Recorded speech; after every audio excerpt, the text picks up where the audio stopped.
There's a mistake almost everyone makes when they feel attacked, pressured, or questioned. A mistake that seems moral, polite, even correct. But in practice, it destroys authority, erodes respect, and hands over power on a silver platter. Machiavelli knew this centuries ago. While the world taught people to justify themselves, he observed real human nature and noticed something disturbing. Those who defend themselves too much don't seem fair. They seem weak. And weakness in any human system becomes an invitation to attacks, demands, disrespect. If you've ever felt that the more you try to explain, the worse it gets, that's not a coincidence. It's a pattern. Most people live trapped by beautiful ideals, but useless in the real world. They try to be understood, accepted, approved. But politics, guided by reality, not by ideals, works differently. The game doesn't reward those who explain best. It rewards those who control the framing.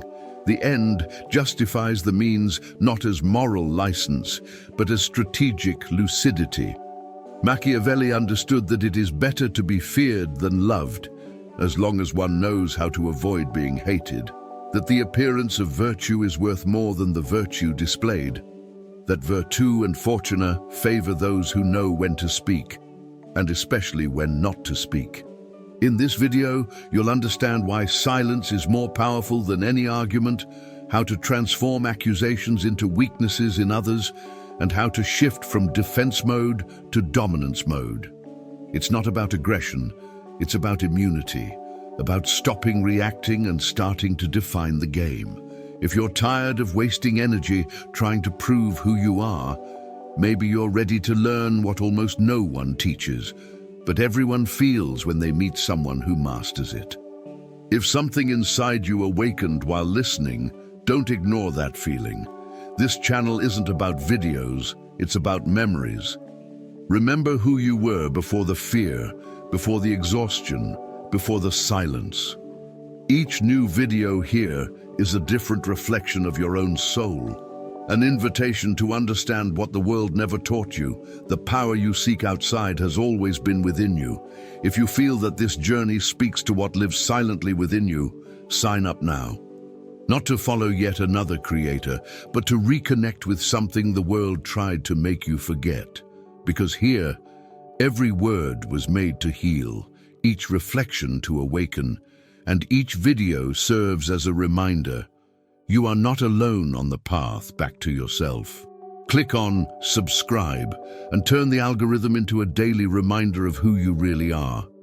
Most people fall into an old trap without realizing it. When a conflict arises, the automatic reaction is to defend oneself. It seems logical, almost instinctive, but therein lies the fatal error. In Machiavelli's logic, politics guided by reality, not ideals, teaches that whoever defends themselves has already lost half the game. By responding to an accusation, a person accepts the other's framing as if saying, "You have the authority to judge me," and without noticing, they relinquish control of the narrative. The end justifies the means not in the vulgar sense, but strategically. Surviving the power game requires understanding real human nature. Defending oneself is emotional, and emotion rarely wins over strategy. It's like entering a chessboard starting with the king exposed. The intention may be good, but the result is usually predictable. Those who over-explain sound insecure. Those who over-justify lose status. And status, like it or not, is a silent currency in any human interaction. When someone rushes to prove they are right, they communicate something dangerous, a need for approval. This breaks the appearance of virtue that sustains silent power. In professional environments, for example, imagine a manager accused of not collaborating with the team. If they spend 10 minutes listing everything they do, they transfer power to the accuser. A defensive response activates the predatory instinct of others because true human nature tests weaknesses. Machiavelli already warned, "It is better to be feared than loved, but always avoid being hated." Excessive self-defense does not generate true love or respect, only doubt. Politics guided by reality understands that perception is worth more than intention. And in this game, virtù and fortuna go hand in hand. Virtù is knowing how to act with calculation. Fortuna is chance favoring those who do not expose themselves unnecessarily. Those who defend themselves too much seem nervous, unstable, reactive. Those who do not defend themselves paradoxically seem strong. There's another subtle detail that few realize. In defending oneself, a person legitimizes the attack. They confirm that it deserves a response. In terms of power, this is gold for the accuser. The calculated use of force teaches that not every blow needs to be blocked. Some should simply not exist. Think of historical leaders who maintained their own loyal armies. They didn't react to every provocation. They chose when to act. Constant defense creates an endless cycle of justifications, and each new explanation requires another. It's a bottomless pit. The wise mentor observes that decisions based on real human nature always overcome naive moral impulses. Constant adaptability begins here, knowing when not to react. And it is precisely at this point that many feel discomfort, because silence seems like weakness, until they realize that it begins to silently reverse the game.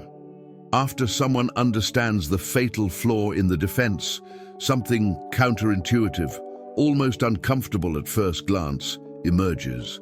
Silence. Not that timid, embarrassed silence, but strategic, deliberate silence. In Machiavelli, this appears as politics guided by reality, not by ideals.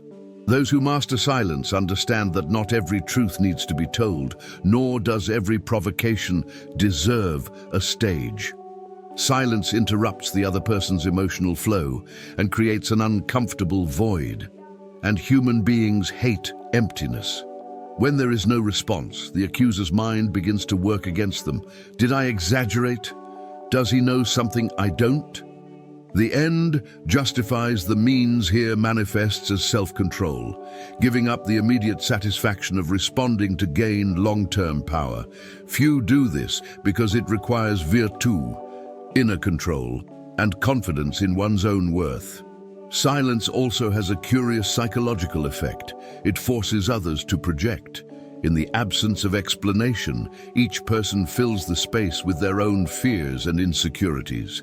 This is pure decision based on real human nature.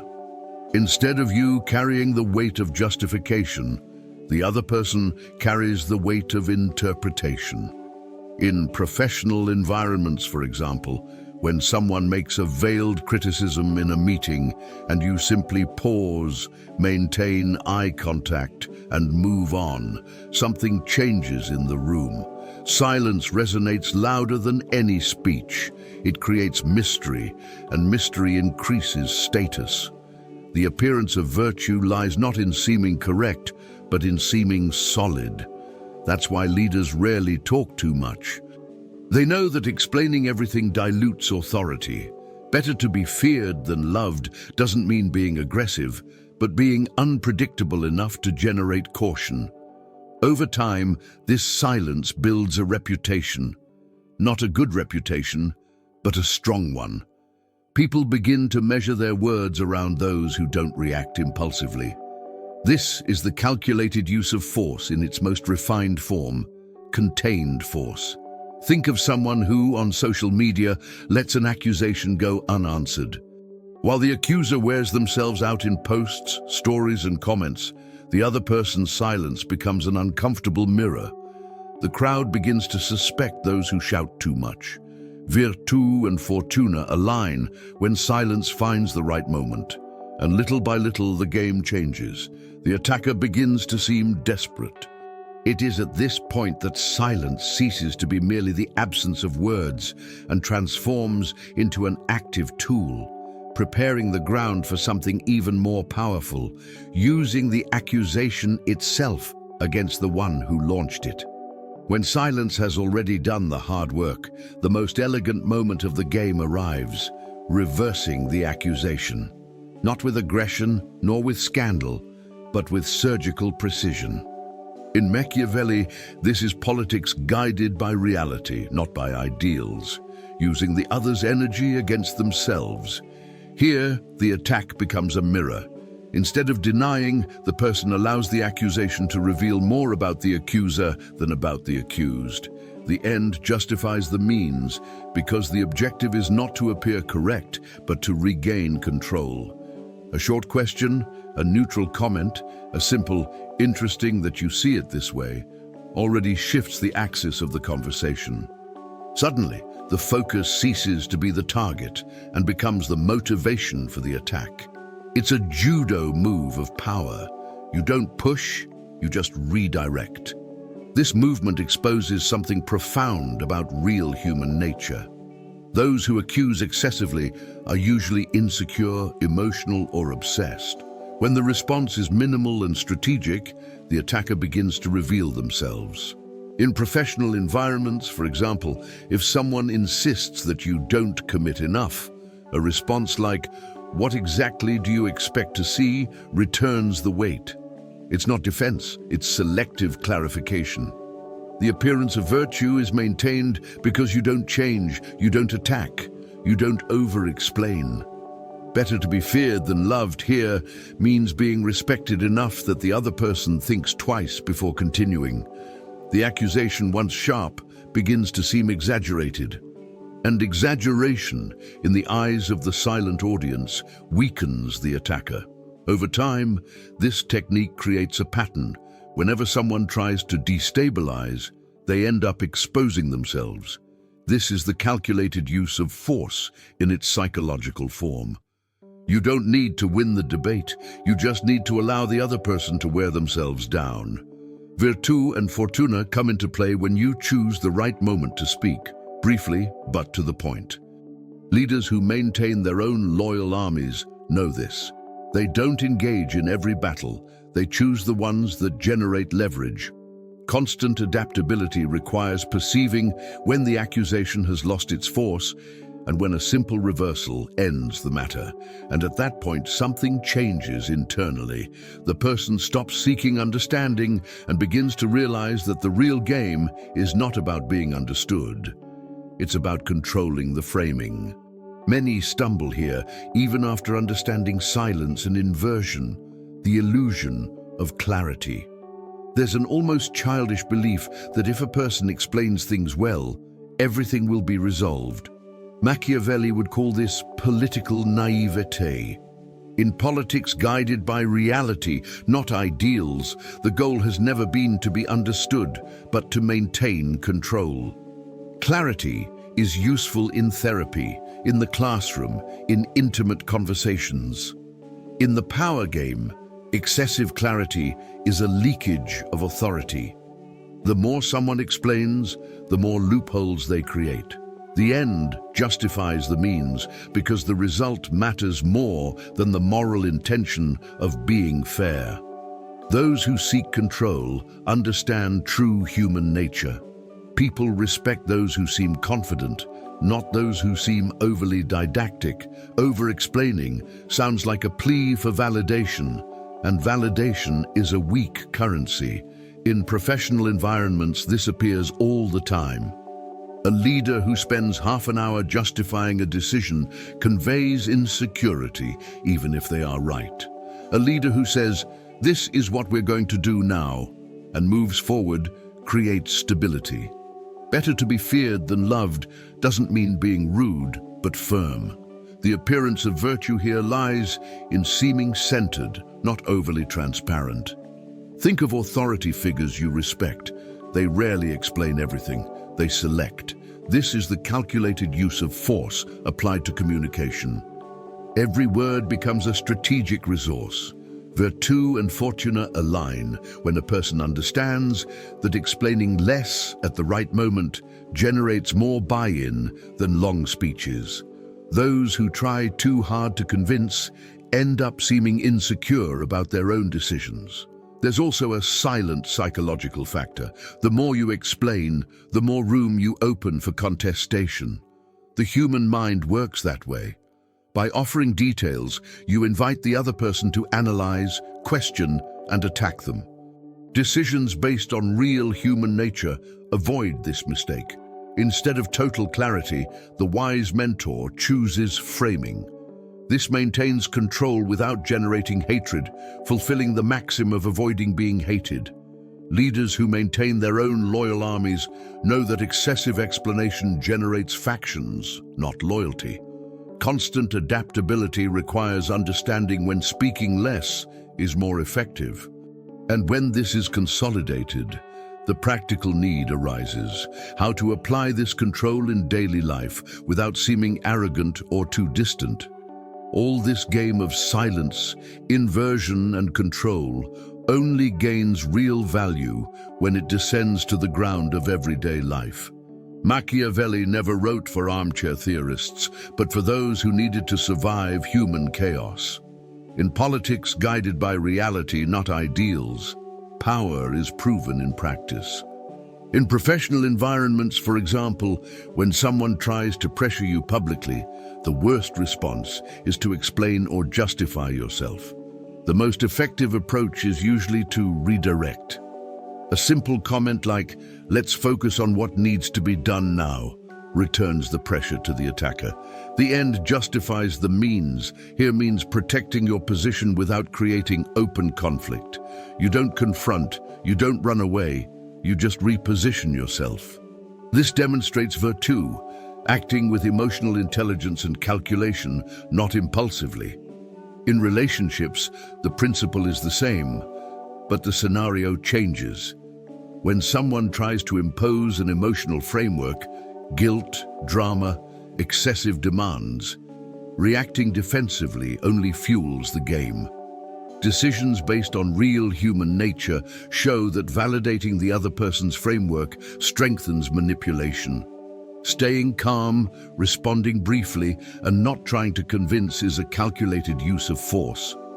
A simple example: when faced with an emotional accusation, saying, "I understand that you feel that way," without further explanation, already interrupts the escalation. You acknowledge the emotion, but you don't assume guilt or enter into a trial.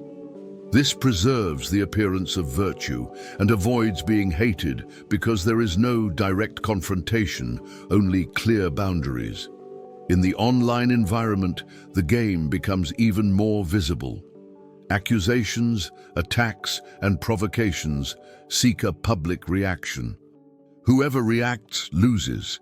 Whoever remains silent or reframes gains status. Reframing an accusation as an emblem of power, for example, treating an attack as a sign of relevance, changes everything. Virtù and fortuna appear when silence coincides with the other's erosion. Influencers and public figures who master this rarely respond to minor criticisms. They choose when and if they will speak.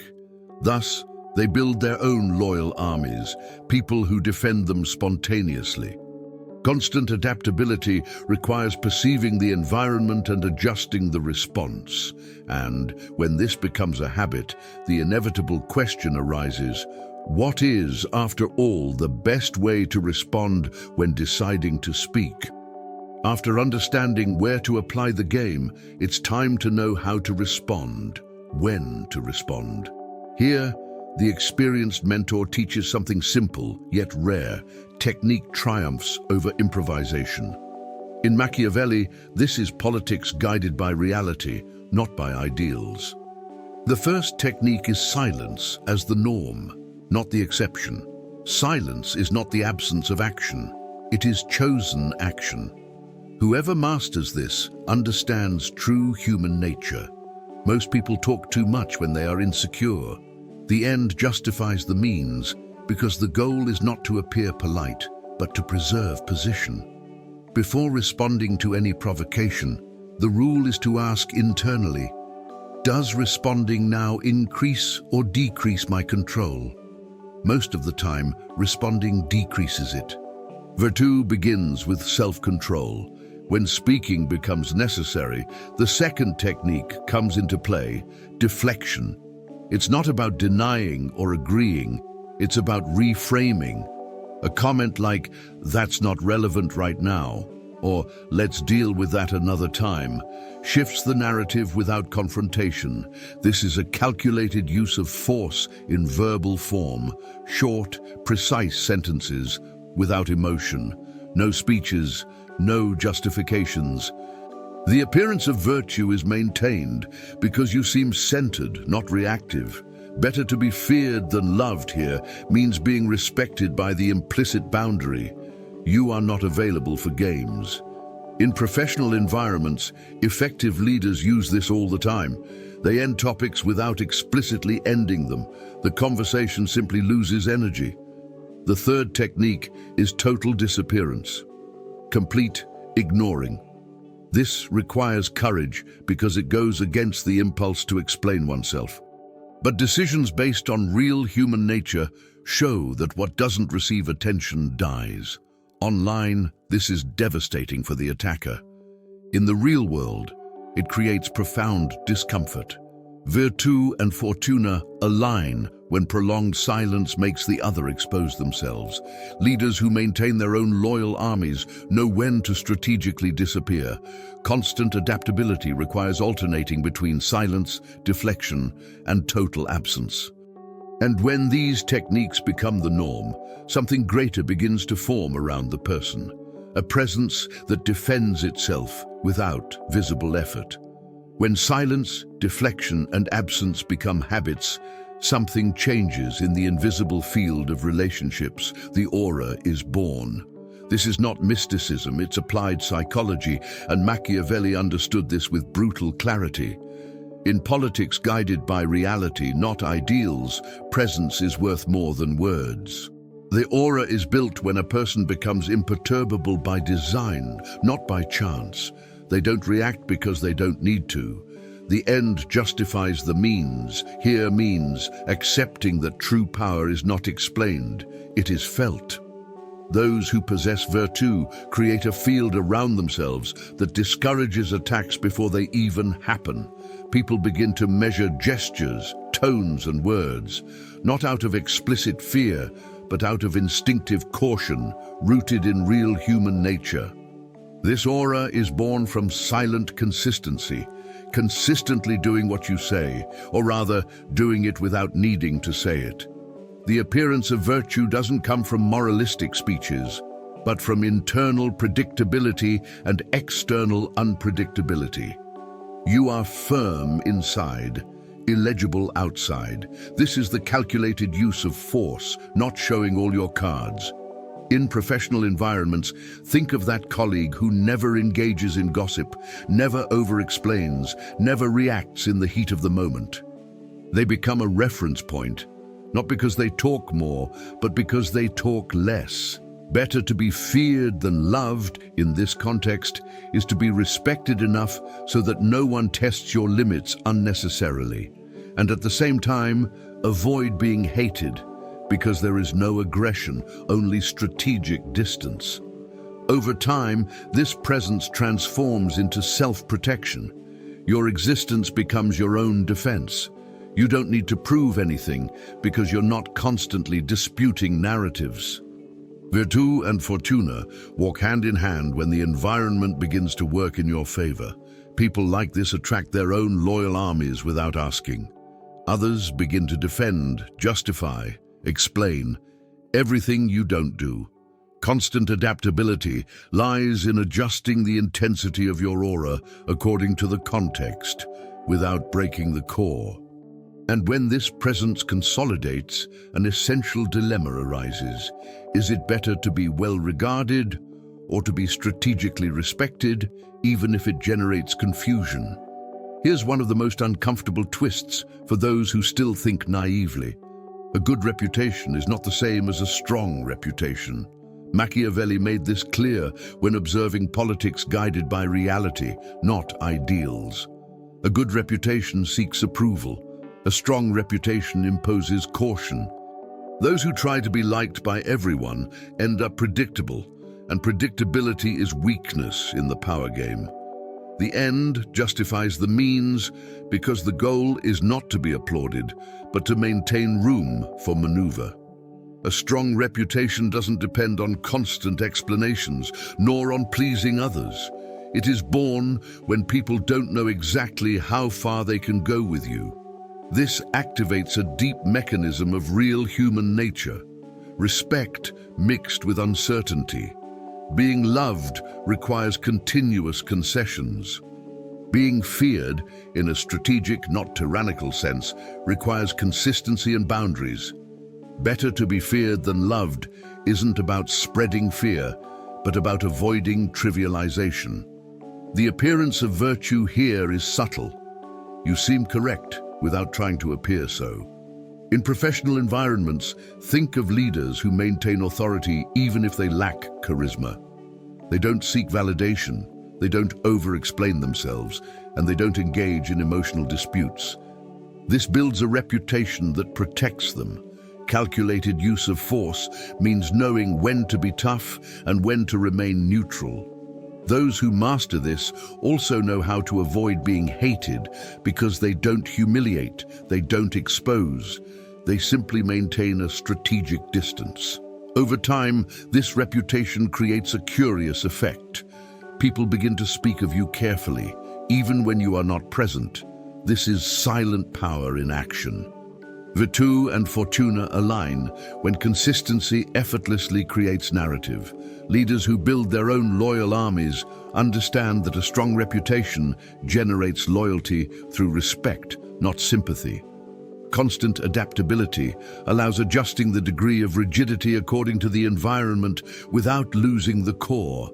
And when this reputation solidifies, something greater happens. You stop defending yourself alone because the social environment begins to do it for you, even without being asked. Once a strong reputation is established, one of the most elegant forms of power comes into play: social leverage. Machiavelli understood that in politics guided by reality, not ideals, the most efficient power is the one you don't need to exercise directly. Here, something almost paradoxical happens. The less you explain yourself, the more others feel the need to explain for you. This stems from the void you deliberately leave. The end justifies the means, because the goal is not to win the argument but to avoid it. Real human nature hates narrative gaps. Someone always tries to fill them. When you don't occupy that space with justifications, others do, to your advantage. In professional environments, this is evident. A leader who doesn't react to minor criticism, doesn't defend themselves publicly, and maintains a stable posture ends up creating spontaneous defenders. Colleagues start saying things like, "He always delivers. She doesn't need to explain herself." This is the effect of having your own loyal armies emerging without being summoned. The appearance of virtue remains intact because you neither promote yourself nor play the victim. Better to be feared than loved here means being respected enough that people avoid attacking you without absolute certainty. Calculated use of force is precisely not intervening when the environment is already working in your favor. Online, social leverage becomes even clearer. When someone attacks and you don't respond, followers, colleagues, or observers step in. They defend, relativize, and question the aggressor, and you remain above the noise. Virtù and fortuna align when time works in your favor. The accuser wears down, you preserve yourself. Decisions based on real human nature show that crowds respect those who don't beg for understanding. Constant adaptability lies in knowing when to let the defense happen on its own and when to intervene minimally to end the cycle. And when this becomes the norm, an even more advanced state emerges. Not force, not defense, but complete immunity. At the most advanced stage of the game, the person no longer thinks about reacting, responding, or winning arguments. They operate on another level: immunity. Machiavelli would understand this as the apex of politics guided by reality, not by ideals. Immunity doesn't block the coup. It simply doesn't recognize it. There is no defense, no attack, no arena. The end justifies the means because the ultimate goal of power is not to dominate the other, but to avoid having to deal with them. When someone lives according to their own definition, accusations find no surface to adhere to.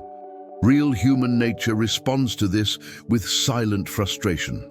There is nowhere to press, no reaction to exploit. Immunity ends conflicts before they even begin. A person who doesn't engage in emotional games, doesn't explain themselves, and doesn't react impulsively becomes barren ground for provocateurs. This is the calculated use of force, taken to the extreme. Force that doesn't manifest itself. Better to be feared than loved here takes on a new meaning. It's about being so solid that no one dares to test you, and at the same time avoiding being hated because there is no confrontation, only strategic indifference. The appearance of virtue remains because you don't seem aggressive, just inaccessible to chaos. Leaders who maintain their own loyal armies often reach this point. Their presence is enough to define boundaries. This immunity stems from continuous consistency. Virtue and fortune go hand in hand when a person always acts from the same center, adapting without diluting themselves. Constant adaptability is not about changing one's essence, but about changing one's response without losing identity. Decisions based on true human nature show that those who live reacting live at a permanent disadvantage. Those who live by self-definition dictate the pace. And when someone reaches this state, something curious happens. The world stops demanding explanations. Arguments diminish, attacks become rare, not because you won them all, but because it has ceased to be a battlefield. If you've made it this far, you've already realized that this knowledge isn't comfortable, and it was never meant to be. It demands abandoning beautiful illusions and facing real human nature as it is. It demands stopping acting impulsively and starting to act strategically. Machiavelli didn't teach how to be cruel, but how to stop being naive. Politics guided by reality, not by ideals, begins the moment you stop automatically defending yourself, stop over-explaining, and start choosing silence, framing, and presence. The end justifies the means when the means is self-control and the end is freedom. Freedom not to react, freedom not to prove anything. Now the question is direct, almost uncomfortable. In how many situations in your life are you still on the defensive? At work, in relationships, on social media, in everyday conversations? Where are you trying to be understood when you should be exercising control? Remember, it's better to be feared than loved, but always avoid being hated. Power doesn't come from shouting the loudest, it comes from becoming unreadable, from building your own loyal armies without asking, from acting with calculated use of force, with virtue, knowing that fortune favors those who don't expose themselves unnecessarily. Constant adaptability is what separates those who react from those who govern their own lives. So here's the challenge. In the next accusation, the next pressure, the next attempt to frame you, will you defend yourself as you always have? Or will you test silence, deflection, absence, immunity? Because from now on, ignorance is no longer an excuse. If this content made sense, if it opened your eyes to a game you already felt but couldn't name, subscribe to the channel and activate notifications. Here, you learn to think clearly, act strategically, and live without needing to ask permission.